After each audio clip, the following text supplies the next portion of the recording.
Hope keeper channel میں خوش آمدید تمام بہن بھائیوں کو امید کے رکھوالے کی طرف سے السلام علیکم۔ ایک مرتبہ رسول اللہ صلی اللہ علیہ وسلم نے فرمایا، بنی اسرائیل میں 3 آدمی تھے، ایک کوڑی، دوسرا گنجا، تیسرا اندھا۔ خداوند تعالیٰ نے ان کو آزمانا چاہا اور ان کے پاس ایک فرشتہ بھیجا۔ پہلے وہ کوڑی کے پاس آیا اور پوچھا، تجھ کو کیا چیز پیاری ہے؟ اس نے کہا، مجھے اچھی رنگت اور خوبصورت کھال مل جاوے اور یہ بلا جاتی رہے، جس سے لوگ مجھ کو اپنے پاس بیٹھنے نہیں دیتے اور گھن کرتے ہیں۔ اس فرشتے نے اپنا ہاتھ اس کے بدن پر پھیر دیا، اسی وقت ٹھیک ہو گیا اور اچھی کھال اور خوبصورت رنگت نکل آئی۔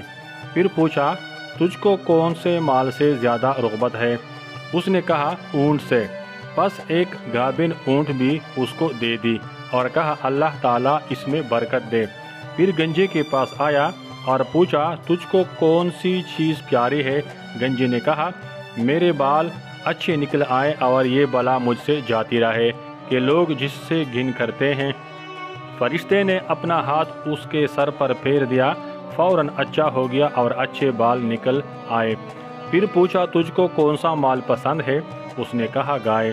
پس اس کو ایک گابن گائے دے دی اور کہا، اللہ تعالیٰ اس میں برکت بخشے۔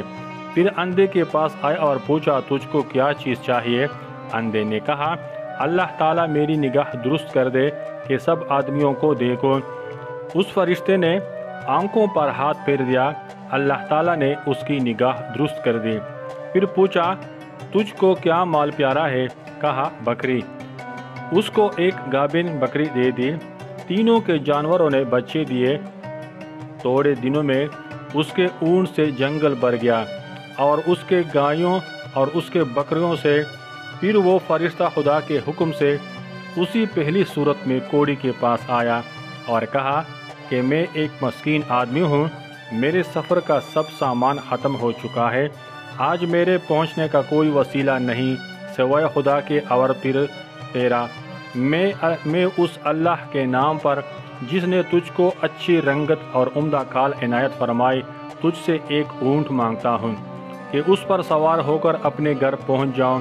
وہ بولا، یہاں سے چل دور ہو جا، مجھے اور بہت سے حقوق ادا کرنے ہیں، تیرے دینے کی اس میں گنجائش نہیں۔ فرشتے نے کہا، شاید تجھ کو تو میں پہچانتا ہوں، کیا تو کوڑی نہیں تھا کہ لوگ تجھ سے گھن کرتے تھے؟ اور کیا تو مفلس نہ تھا؟ پھر تجھ کو خدا نے اس قدر مال عنایت فرمایا۔ اس نے کہا، واہ کیا خوب، یہ مال تو میری کئی پشتوں سے باپ دادا کے وقت سے چلا آتا ہے۔ فرشتے نے کہا، اگر تو جھوٹا ہے تو خدا تجھ کو ویسا ہی کر دے جیسا پہلے تھا۔ پھر گنجے کے پاس اسی پہلی صورت میں آیا اور اسی طرح اس سے بھی سوال کیا اور اس نے بھی ویسا ہی جواب دیا۔ فرشتہ نے کہا، اگر تجھ جھوٹا ہو تو خدا تجھ کو ویسا ہی کر دے جیسا پہلے تھا۔ پھر اندھے کے پاس اسی پہلی صورت میں آیا اور کہا، میں مسافر ہوں، بے سامان ہو گیا ہوں، آج بجز خدا کے اور پھر تیرا کوئی میرا وسیلہ نہیں۔ میں اس کے نام پر جس نے دوبارہ تجھ کو نگاہ بخشی، تجھ سے ایک بکری مانگتا ہوں، اس سے اپنی کارروائی کر کے سفر پورا کرو۔ اس نے کہا، بے شک میں اندھا تھا، خدا تعالیٰ نے محض اپنی رحمت سے مجھ کو نگاہ بخشی۔ جتنا تیرا جی چاہے لے جا اور جتنا چاہے چھوڑ جا، خدا کی قسم کسی چیز سے میں تجھ کو منع نہیں کرتا۔ فرشتے نے کہا، تو اپنا مال اپنے پاس رکھ، مجھ کو کچھ نہیں چاہیے، فقط تم تینوں کی آزمائش منظور تھی سو ہو چکی، خدا تجھ سے راضی ہو اور ان دونوں سے ناراض۔ تو دوستو، خیال کرنا چاہیے کہ ان دونوں کو ان کی ناشکری کا کیا نتیجہ ملا کہ تمام نعمتیں چھن گئی اور جیسے تھے ویسے ہی رہ گئے اور خدا ان سے ناراض ہوا، دنیا اور آخرت دونوں میں نامراد رہے۔ اور اس شخص کو شکر کی وجہ سے کیا بدلہ ملا کہ نعمت بحال رہی اور خدا اس سے خوش ہوا اور وہ دنیا اور آخرت دونوں میں شاد و بامراد ہوا۔ تو دوستو، آج کے لیے اتنا ہی، ملتے ہیں نئی کہانی نئی امید کے ساتھ، تب تک کے لیے اپنے اور اپنے خاندانوں کا بہت سارا خیال رکھیے گا۔ اللہ حافظ۔